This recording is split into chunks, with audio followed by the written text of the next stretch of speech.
जय श्री राम। नमस्कार, सत श्री अकाल, राम राम सा, what ever you feel connected with. दोस्तों, आज की इस वीडियो के अंदर हम बात करने वाले हैं मैथ्स की, जो कि सीटेट के लिए होगा। सीटेट के प्रीवियस ईयर क्वेश्चन पेपर्स में हम देखेंगे कि मैथ्स कैसा पूछा जाता है। सीटेट के पेपर की बात की जाए तो इसमें कुल मिलाकर 15 क्वेश्चन प्राइमरी लेवल में मैथ के पूछे जाते हैं और 15 क्वेश्चन पेडागोगी के होते हैं। यही जूनियर में होता है, यानी कि L2 वाले पेपर में। तो सीटेट में पेपर जो खुद पेपर सीटेट द्वारा कराए गए हैं, उन पेपर को ही सॉल्यूशन कर लें, ताकि क्वेश्चन क्या पैटर्न क्या रहता है, क्वेश्चन कैसे पूछे जाते हैं, किस प्रकार के क्वेश्चंस आते हैं, उनको ही सॉल्व कर लेंगे तो हमें दिक्कत वाली बात होगी नहीं। और पेपर में आप जो 15 नंबर का आपका पार्ट है, 15 में से 15 नंबर लाओगे आप, ये मेरी गारंटी है। क्योंकि सीटेट की खास बात है, क्वेश्चंस का पैटर्न सेम रहता है, उसी टाइप के क्वेश्चंस को ये पूछते रहते हैं बार बार। बाकी 15 क्वेश्चन जो पेडागोगी के हैं, उनके लिए हमने क्लासेस स्टार्ट कर दी है। तो मैथ्स जो आता है वो आपका कुल मिलाकर कितने नंबर का आता है? कुल मिलाकर 30 नंबर का यहाँ पर गणित आपसे पूछा जाता है, 30 नंबर का मैथ आता है। तो 15 मैथ्स के न्यूमेरिकल और 15 मैथ्स की पेडागोगी। तो ये 15-15 कुल मिलाकर 30 होता है, और ये दोनों की क्लास मैंने आपके लिए स्टार्ट कर दी है। बाकी आप लोग समझदार हैं, हम टॉपिक वाइज क्लास भी इसके लिए स्टार्ट कर रहे हैं। तो इसके पेपर्स को सॉल्व करते हैं। तो पहला क्वेश्चन आपकी स्क्रीन पर है आज की इस वीडियो का। पहला सवाल है 3 मिक्स्ड 5/16 प्लस 2 मिक्स्ड 3/8 का व्युत्क्रम क्या होगा? तो आपको दे क्या रखा है? फ्रैक्शन। देखिए, फ्रैक्शन का सवाल है, आसान सवाल। 3 सही 5/16 प्लस 2 सही 3/8 ये दे रखा है। तो आप इसको सिंपल फॉर्म में चेंज करेंगे तो क्या होगा? 16 3 48, 48 और 5 कितना हो जाएगा? 53/16। क्लियर है? प्लस 8 दूनी 16, 16 और 3 19/8। एलसीएम की बात करोगे तो ये 16 एलसीएम आएगा, 16 एकम 16 तो ये 53 ही रहेगा। 8 दूनी 16, 2 का 19 से करोगे तो ये 38 हो जाएगा, 19 दूनी 38। अब इसको ऐड कर लीजिए तो 8 और 3 11, 5 और 3 8 और 1 9/16। तो 91/16 आपका आंसर होगा। अब 91/16 किस ऑप्शन में है? फर्स्ट ऑप्शन में है। तो फर्स्ट ऑप्शन इस सवाल का बिल्कुल सही जवाब हो जाएगा। बाकी बहुत आसान सवाल है। सॉरी, यहां पर आपका क्या आया था? 91/16 आया था। इसका रेसिप्रोकल पूछा है। क्या पूछा है? रेसिप्रोकल, यानी कि व्युत्क्रम पूछा था आपसे। ठीक, तो इसका व्युत्क्रम क्या हो जाएगा? इसका व्युत्क्रम 16/91 माफ कीजिएगा। तो 16/91 किस में है? थर्ड ऑप्शन में है, जो कि सही हो जाएगा। तो सही कर लीजिएगा भाई। क्लियर? चलिए नेक्स्ट क्वेश्चन। नेक्स्ट क्वेश्चन आपकी स्क्रीन पर है, और ये क्वेश्चन ये मान लीजिए सीटेट का सबसे पसंदीदा सवाल माना जाता है, और इसको सॉल्व करने का तरीका भी सीधा सीधा है। 1989 को एक पूर्ण वर्ग बनाना है, परफेक्ट स्क्वायर बनाना है। बनाने के लिए उसमें से घटाई जाने वाली न्यूनतम संख्या क्या है? तो देखिए, नंबर क्या दे रखा है? 1989 नंबर है। अगर आप इस सवाल को सॉल्व कर रहे हैं तो आप एक काम कीजिए, नीचे से ऑप्शन चेक करना शुरू कीजिए, क्योंकि फर्स्ट ऑप्शन देना उसके लिए नामुमकिन सी बात हो जाएगी, क्योंकि सभी लोग चेक करते हैं। वो चाहता है कि टाइम आपका वेस्ट हो, तो सी या डी में से आंसर बहुत रखता है वो। तो आप डी को चेक करिए सबसे पहले।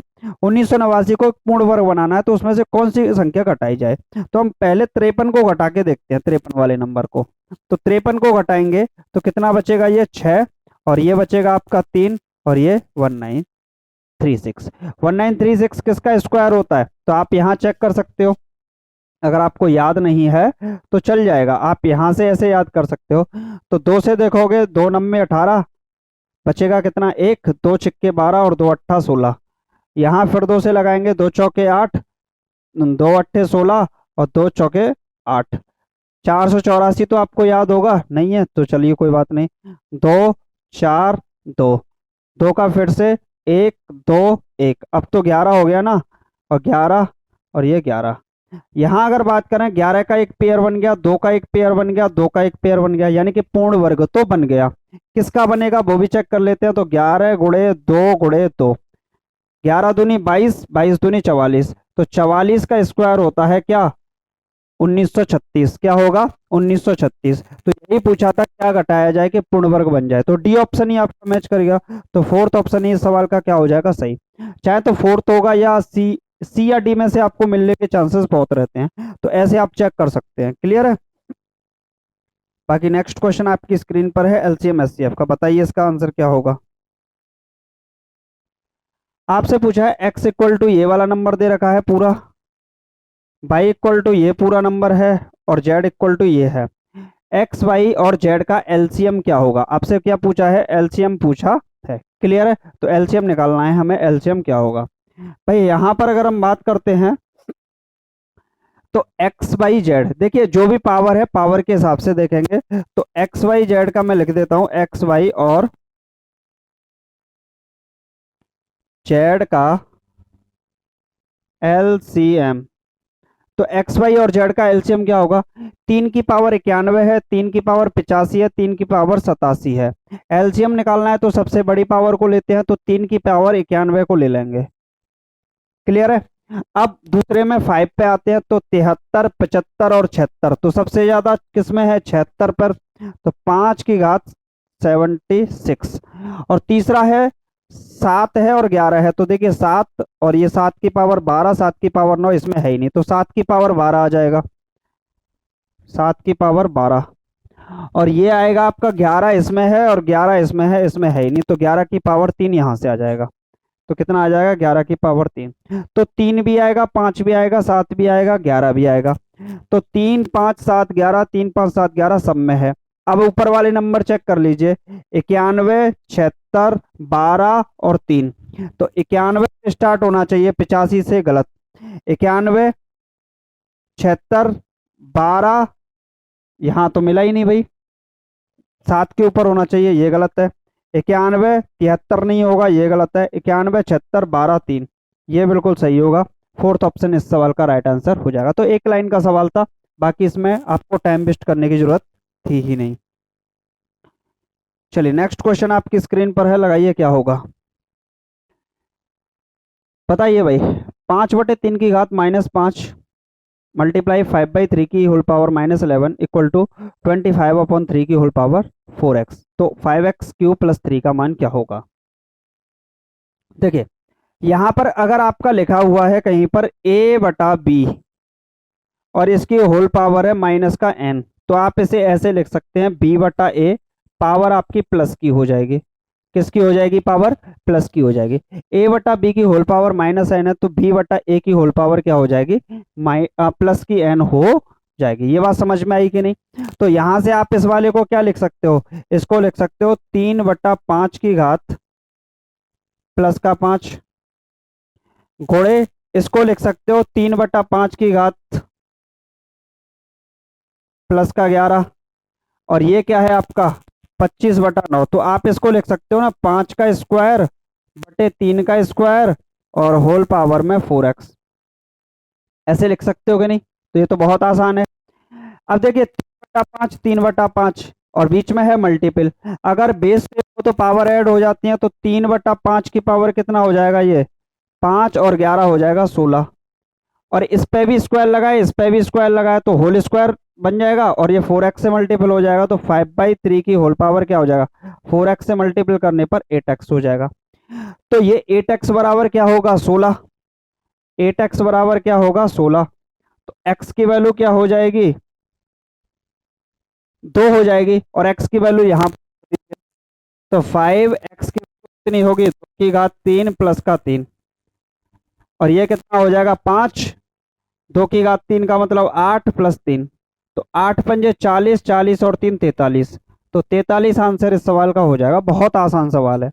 तो 37 गलत, -37 गलत, -43 गलत, यही पूछा था, और ये माइनस का 43 इस सवाल का सही हो जाएगा।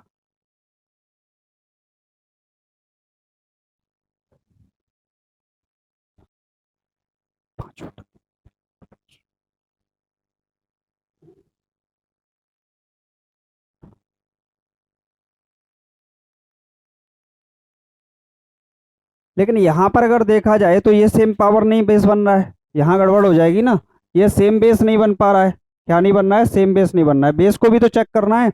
तो ये जो 3/5 है, इसको आप 5/3 कर लीजिए, ये आपको मिस्टेक हुई ना, यहाँ माइनस का 16 हो जाएगा, और ये क्या हो जाएगा 5/3 की पावर 8x हो जाएगा। मेरा ध्यान कहीं और चला गया था। तो x की वैल्यू जो आएगी वो -2 आएगी, इसको थोड़ा ध्यान रखना है। क्या आएगी -2। तो यहाँ पुट करेंगे तो क्या होगा 5x की वैल्यू -2 का होल क्यूब और प्लस का 3।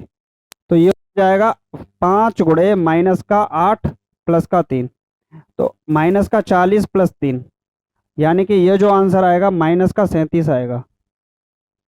ठीक, तो जो आंसर आपका आएगा वो क्या आएगा माइनस का 37 आएगा, जो कि सेकंड ऑप्शन होगा। क्लियर है? चलिए नेक्स्ट क्वेश्चन देख लेते हैं। नेक्स्ट क्वेश्चन आपकी स्क्रीन पर है।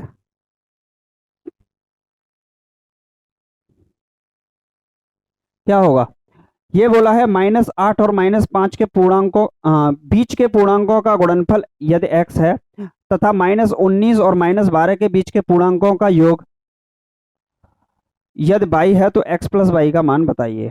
यहाँ पर बात -5 से लेके -8 से लेके -5 के बीच में, तो इसके बीच में जो नंबर होंगे वो माइनस का 7 होगा और माइनस का 6 होगा, तो दो ही नंबर मिल रहे हैं। इन दोनों का जो सम होगा वो कितना होगा, क्योंकि बोला है -8 और -5 के बीच के पूर्णांकों का गुणनफल, तो गुणनफल बोला है आपसे, क्या बोला है गुणनफल, तो यानी कि जो प्रोडक्ट होगा वो क्या होगा, प्रोडक्ट जो होगा वो आपका क्या होगा -7 और -6 का, तो प्लस का 42 हो जाएगा, क्योंकि माइनस माइनस प्लस हो जाएगा। क्लियर? आगे बोला है -19 और -12 के बीच के पूर्णांकों का योग, -19, तो यहाँ बीच के पूर्णांक होंगे -18, -17, माइनस का 16, माइनस का 15, माइनस का 14, माइनस का 13 और माइनस का 12। तो ये वाले जो बीच के पूर्णांक होंगे इनका योग पूछा है, इन सबको ऐड कर लेते हैं। तो ऐड करेंगे तो ये क्या होगा, इनका सम पूछा है। ऐड करने पे क्या होगा 3 और 4 7, 7 और 5 12, 12 और 6 18, 18 और 7 18 और 7 होगा 25, 25 और 8 33, 1 2 3 4 5 6, 6 और 3 कितना हो जाएगा 9, तो माइनस का 93 हो जाएगा। ठीक, यदि बाई है तो ये तो आपका क्या बन गया बाई, और ये क्या बन गया आपका एक्स बन गया। तो आपसे पूछा है एक्स प्लस वाई का मान क्या होगा, एक्स प्लस वाई, एक्स की वैल्यू कितनी है 42 प्लस वाई की वैल्यू कितनी है माइनस का 93, तो ये कितना बचेगा भाई, तो ये कुल मिला के बचेगा 1 और 9 में से 4 गया तो 5, माइनस का 51 बच रहा है भाई। कौन सा ऑप्शन होगा, फोर्थ ऑप्शन इस सवाल का बिल्कुल सही जवाब हो जाएगा। बहुत आसान सवाल आते हैं, मैं आपको सॉल्व कर रहा हूं इस वजह से टाइम लग रहा है, बाकी तो आसान ही है। बच्चों के सवाल पूछ लेता है ये, सवाल पूछने चाहिए, परंतु ये एक प्रिलिमिनरी एग्जामिनेशन है तो ऐसे ही सवाल बनते हैं। m के किस या किन मानों के लिए 2y³ plus 3y² plus 4y की पावर m प्लस 5 एक त्रिपद होगा। त्रिपद का मतलब 3 पद तो कम से कम होंगे। ठीक है, तो आपका क्या दे रखा है 2y³ दे रखा है, प्लस 3y² दे रखा है, प्लस 4y की पावर m दे रखा है और प्लस का 5 दे रखा है। देखिए अगर यहां से आप ऐड करोगे, इसमें दे रखा है 3, इसमें दे रखा है 2 और 3, इसमें दे रखा है 1 2 3 और इसमें दे रखा है 0 2 3, त्रिपद का मतलब 3 पद होंगे। अगर यहाँ m की वैल्यू अगर हम 0 लेट कर लें तो क्या हो जाएगा, ये 2y³ प्लस 3y² और ये 4y की पावर 0 हो जाएगा प्लस का 5। किसी की भी पावर 0 हो उसका मतलब क्या होता है 1 होता है, तो 1 मल्टीप्लाई 4 कितना हो जाएगा 4, 4 और 5 कितना हो जाएगा 9 हो जाएगा, कितना हो जाएगा 9। तो कुल कितने पद हैं 1 2 और 3, त्रिपदी तो है, तो यानी कि 0 पर वैलिड होगा, तो 0 वाला आंसर तो ये है ही, तो यही आंसर हो गया, बाकी आपको चेक करने की जरूरत ही नहीं है क्योंकि ये 0 को छोड़ नहीं सकता। ये बोल रहा है केवल 1 2 3, तो फिर केवल में फिर 0 छूट गया। ये बोल रहा है केवल 2 और 3, फिर भी 0 छूट गया, केवल 3 तो 0 फिर भी छूट गया, तो इस पर भी होगा। बाकी अगर और पे चेक करोगे, जैसे आप 2 पे चेक करना चाहो तो m की वैल्यू क्या करोगे यहाँ 2 कर दोगे, तो ये 3 और 2 4 कितने हो गए 7 हो गए, तो ये कितना हो जाएगा यहाँ से 7y² हो जाएगा ना। फिर भी क्या हुए आपके त्रिपदी तो हुए, फिर भी तो त्रिपदी हुए, ऐसे ही क्यू पे होगा, तो यानी कि जो ऑप्शन होगा फोर्थ ऑप्शन सही हो जाएगा। बहुत आसान सवाल है भाई। चलिए ये आ गया आपका सिंपल इंटरेस्ट का सवाल। लगाइए इसका आंसर क्या होगा। कोई धनराशि किसी साधारण ब्याज की वार्षिक दर से 10 वर्ष में स्वयं की दोगुनी हो जाती है, वही धनराशि उतनी ही साधारण ब्याज की दर से कितने समय में स्वयं की चौगुनी हो जाएगी। यह आपसे सवाल पूछा गया है, सिंपल इंटरेस्ट का सवाल है, साधारण ब्याज का। कोई धनराशि है, उस धनराशि को आप लेट कर लीजिए पी है। क्या है? पी है। कोई धनराशि किसी साधारण ब्याज की वार्षिक दर से 10 वर्ष में कितना समय लगता है? 10 वर्ष का समय लगता है, और 10 वर्ष में स्वयं की कितनी हो जाती है? दोगुनी हो जाती है, यानी कि पी का 2p हो जाता है। इसका मतलब यहाँ पर जो सिंपल इंटरेस्ट बनेगा वो कितना बनेगा? अमाउंट में से प्रिंसिपल को माइनस करेंगे तो प्रिंसिपल ही बनेगा। क्लियर? ये फंडा क्लियर हुआ। आगे बोला है वही धनराशि, यानी कि जो पी धनराशि थी वही धनराशि पी। अब फिर से समय है, वही धनराशि उतनी ही साधारण ब्याज की दर से, यानी कि आपकी रेट यहां पर मान लीजिए R% की है, तो यहां भी रेट जो है वो R% की ही है, लेट कर लीजिए। उतनी ही साधारण ब्याज की दर से कितने समय में? तो मान लीजिए T समय में। कितने समय में? स्वयं की चौगुनी हो जाएगी। कितनी हो जाएगी? चौगुनी, यानी कि P का कितना हो जाएगा? 4p हो जाएगी। इसका मतलब स्वयं की चौगुनी हो रही है, तो ये अमाउंट है, ये प्रिंसिपल है, तो आपका जो सिंपल इंटरेस्ट है वो कितना हो जाएगा?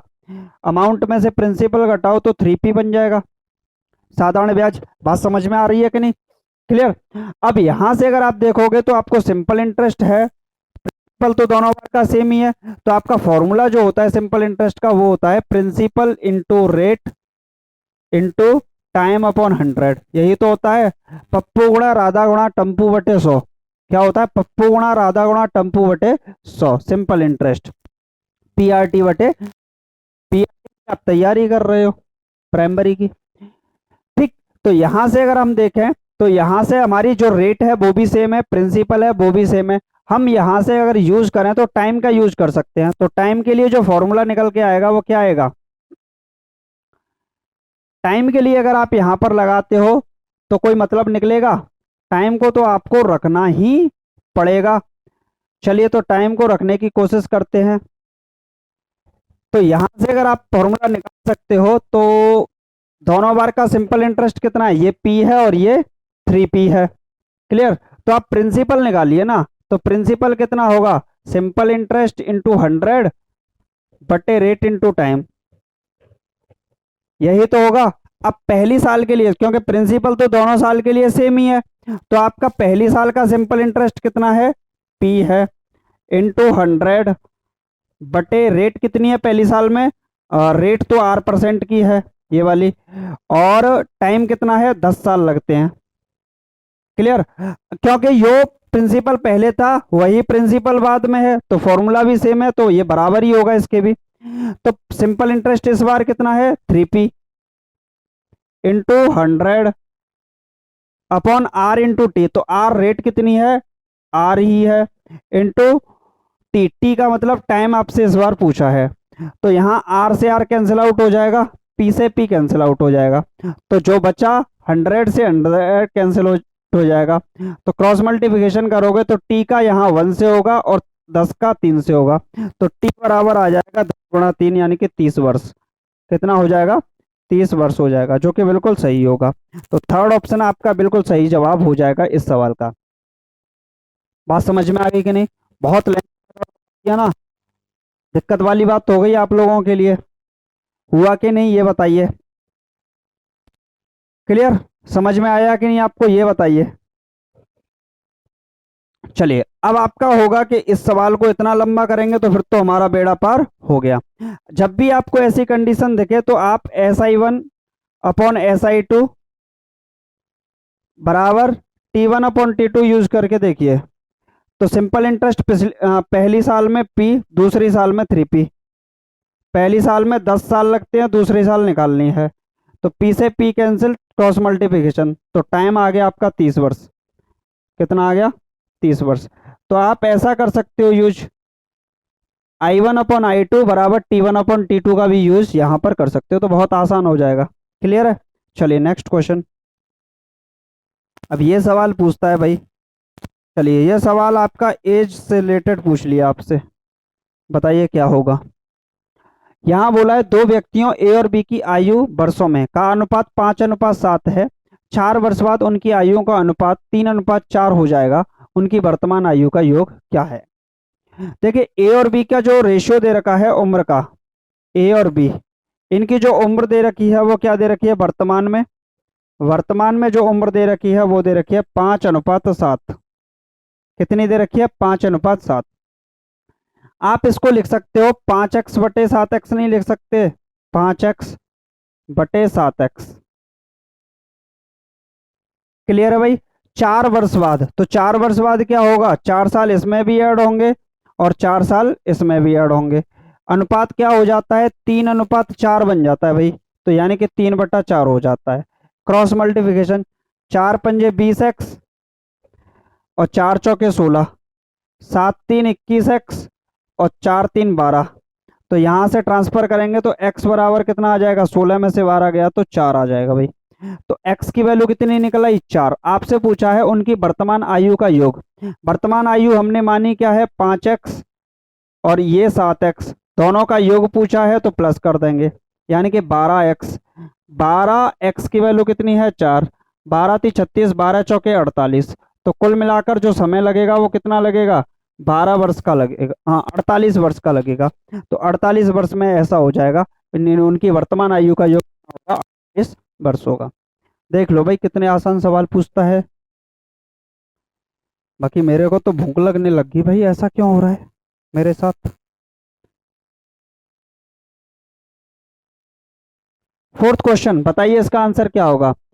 पहला एक्सप्रेशन दे रखा है एल्जेब्रिक एक्सप्रेशन, और दूसरा इसमें से इसको घटाने पर प्राप्त परिणाम में x² और x² का गुणांक का योग क्या होगा? तो चलिए घटाने का काम सबसे पहले कर लेते हैं। तो सबसे पहले मैं लिखता हूं यहां से, चलिए 18 से स्टार्ट कर देता हूं। 18 माइनस का 3x माइनस का 11y प्लस का 5xy, और ये हो जाएगा माइनस का 2xy² और ये हो जाएगा 5x²y। क्लियर है?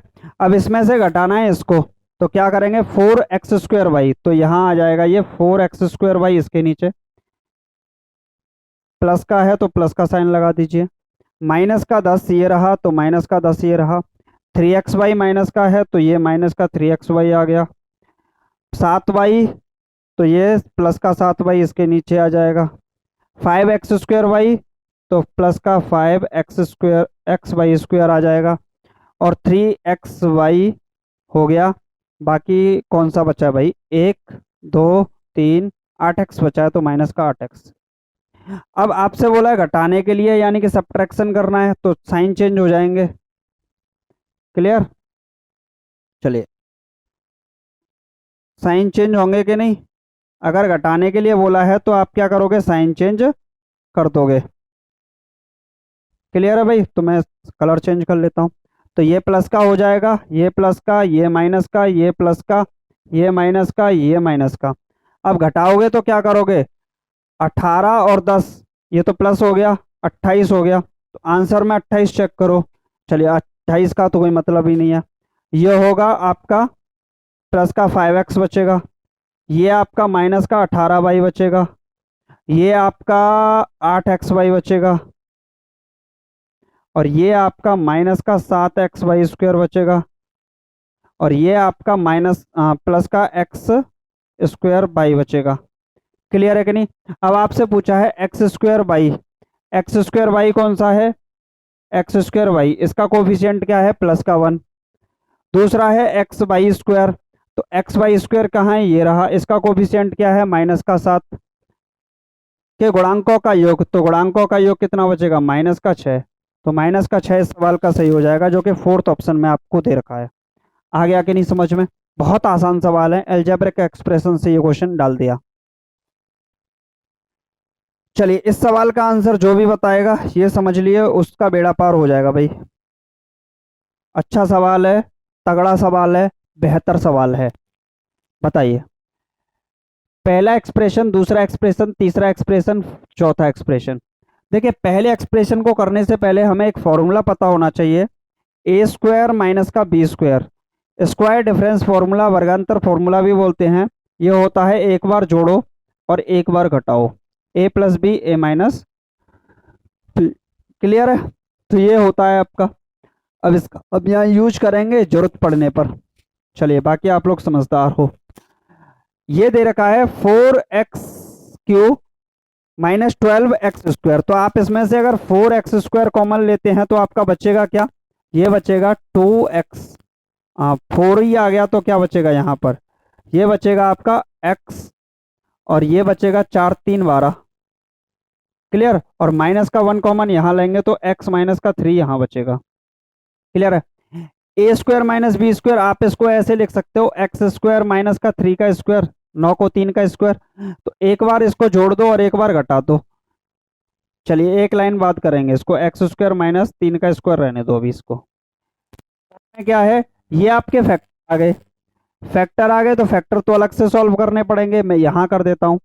x² माइनस का 6x प्लस का 9।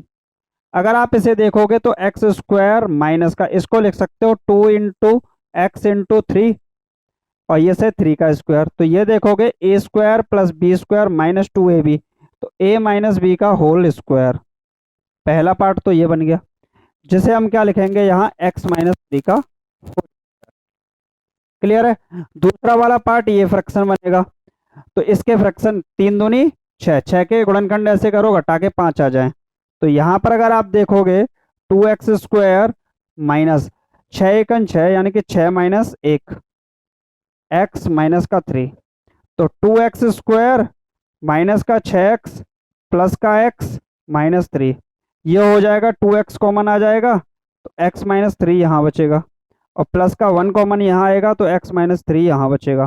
तो एक x माइनस 3 बचेगा इसमें, और एक 2x प्लस 1 बचेगा, तो इसके भी फैक्टर हो गए। तो एक बचेगा x माइनस 3 और एक बचेगा 2x प्लस 1 बचेगा। क्लियर है कि नहीं? कोई दिक्कत? तो यहां से अगर आप कॉमन लोगे तो क्या आएगा, x माइनस 3 कॉमन आएगा। यहां से अगर आप कॉमन लोगे तो x माइनस 3 आएगा, और ये वाला जो पार्ट बचेगा वो 4x² माइनस 1 बचेगा।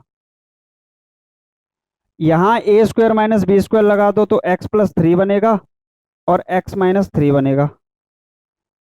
अगर डिनोमिनेटर में देखें तो x माइनस 3 का होल स्क्वायर, x माइनस 3 का होल स्क्वायर ये बचेगा, x माइनस 3 ये बचेगा, और 2x प्लस 1 ये बचेगा।